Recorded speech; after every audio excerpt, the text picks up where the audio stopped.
US President Donald Trump mediate tawduna Azerbaijan amasung Armenia hairiba country ni sigi oiba matam kuinadagi lakliba landform asibu loishinduna peace ki oiba lambida changsinnabagidamaktani haiduna peace deal ama sign tawkhre. Russia gi yumlonariba matam amada Soviet Union gi saruksu oiramriba Azerbaijan amasung Armenia hairiba country ni sigi oiba conflict asi matam kuinadagi Russia hairiba country asina mediate tawduna lakibani adu handki matang asidadi Vladimir Putin gi mahutta Donald Trump na mahut sinduna peace deal sign tawkhre. Russia da invite fawba tawrakidre.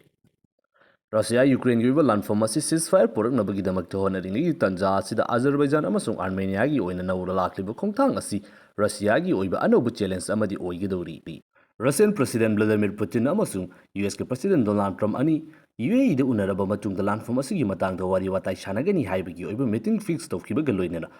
Russia gi maikei gi Ukraine gi eastern thangbal region asida akan mong de hena kan lan tasilaktuna mafam kaya ama lokshinabagi damakta yamna kan honarakle hairiba wafam asina US gi oiba Russia ga sanagado wari asida puthokadaba wafam singni haiduna leak tawkiba documents sing adu chumlabra haiduna miyoi kiyama gi maikei gi hang tawnarakli maduna tabas taragasu ceasefire gi oiba wafam asi hek lakpa matamda songnariba landform asida ground Mapangal kanna lahiriba kangbu aduna negotiation gi oiba table adudasu adumak mapangal kanna makhogi oiba condition asi yamna chawthokna thamba ngamgadoribani Nobel Peace Prize fangnabagidamaktha yamna kanna honariba sakngairaba luchingba asigi maikeidagi ceasefire poraknaba honabada Ukraine gi oiba ngamkai kaya ama pithokkigadra haibagi oiba wafamsing asi hauzik Ukrainian miyoi amasung European miyoi kaya amagi thamoida fawnari Nakalamoromda West Asia gi oina lairiba conflict sing asigi manungda Israel content tawnabagidamakthune haiduna Iran na back tawduna leiriba axis of resistance hairiba group asi noma gi marai chaitharakpagum tawri yamnu chawu development amakhakta Lebanon hairiba piklaba country asida leiriba Hezbollah hairiba kangbu asi khulai thadoknabagidamakta Lebanon gi oina leiriba civil government amasung military gi maikeidi gi wafamsing thamlakre Anouba update amada amukka hana tarana ukchuri ngasi video asida Hauji Russia amasung Ukraine gi oiba landform asigi impact amasung West Asia gi oina nauna lakliba development kharagi matangda punam ing tabinasi ihan hanbasidi Russia gi maikeidi gi hauji soknariba Russia amasung Ukraine gi oiba landform asida yamna kana mai onsilingaida matam amagi Soviet Union gi saruk amasu oiramliba Russian on backyard ni hairiba Azerbaijan amasung Armenia hairiba country asigi Nagorno-Karabakh hairiba region asigi damakta soknariba landform Lairiba conflict asi loshinma matamda Vladimir Putin gi mahutta Donald Trump oina kauduna loshin kiba Russia da haiba fawba hairamdabagi oiba thogdu ama thogtuna leiramliba asigi matangda yengbinasi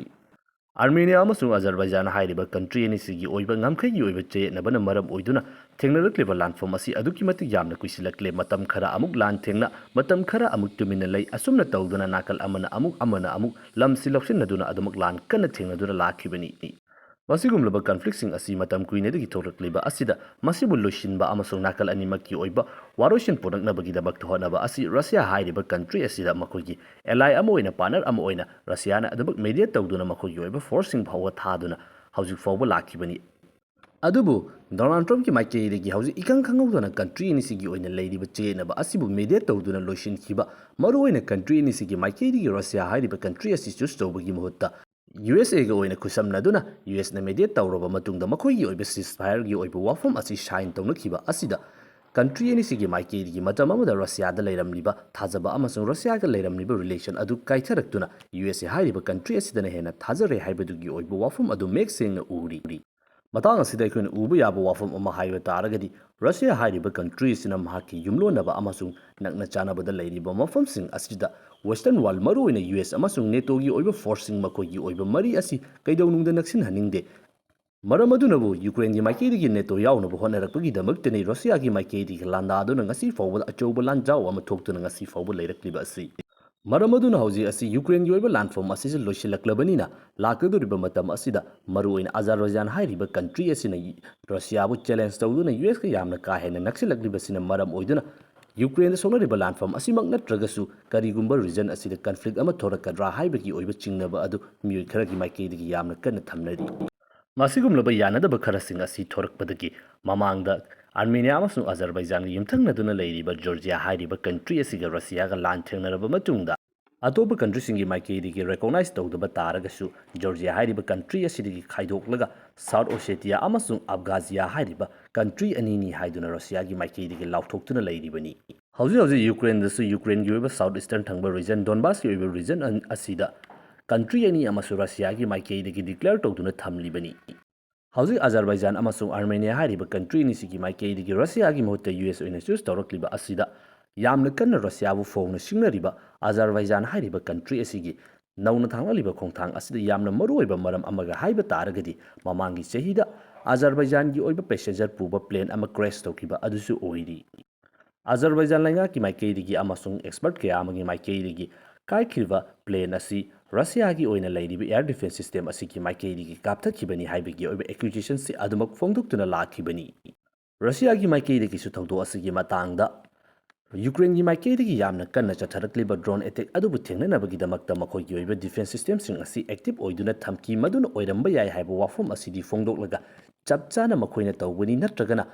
natte haibagi oiba wafam asi phongdoktana chanainaba moong amada adumak thamjinkiba asida Azerbaijan gi leiriba lenga aduna yamna kanna yakhidabani. Mathangda West Asia gi oiba region asigi oiba Anouba development amada Israel hariba country asiga Syria ga su yumthangnaduna leiriba aduki matik yamna piklaba missing yamdaba Lebanon hariba country asigi oiba pawdom asini. Hauzik Lebanon hariba country asida leiriba Hezbollah hariba group Iran gi maikeidagi sponsor tawba Iran da leiriba lenga amasung miyusing asiga Furup manaba miyusing gi maikeidagi sponsor tawriba group asi hauzik leiriba Lebanon gi oiba civil gi government amasung civil gi oina leiriba leiba adugi official oina leiriba military gi maikeidagi makoigi kusukulai asi surrender tawro haiduna matam tharakre handaki chahi asina loiba fawgi matamda Hezbollah gi maikeidagi khulaising surrender tawgadabani haiba wafum asini. Masigi maru oiba maram asi Lanfam tana nanglaba awaba kyana hanjin adumak thengnaduna lakliba Lebanon hariba country asi economically adukimatik yamna mapanga sonba country ama oiduna laklibani maram aduna hauji country asigi oina leiriba economic tagi hauraga makhal makha kya gi oiba crisis sing asi losinabagi damakta hauzik leiriba civil government amasung makogi oina leiriba kangmusing asigi maikeidigi United Nations na chingba amasung leiriba atopa western world gi maikeidigi aid gi oiba matengsing asi fangba pamli hariba matengsing adu fange haiba taragadi Lebanon hariba mafam asida hauji operate tawduna leiriba Hezbollah hariba khulai paiba kangusing asi khulai thado handuna surrender tawhallu haibigi oiba condition asini. Miyoi lak ama hena leire haiduna claim tawriba Iran back tawba Hezbollah hariba Lebanon da operate tawriba khulai paiba kangusing asibu hauzik Lebanon gi oina leiriba civil lenga ki maikeidigi khulai thadanabagi damakta disarm tawnabagi damakta wafam sing di phongdokli adubu ngamgara haibigi oiba wahang asini. Masigumlaba thawong asi handakisina ahanba natte mamangda Israel amasung Hezbollah gi oina 2006 ta soknakiba landfam aduda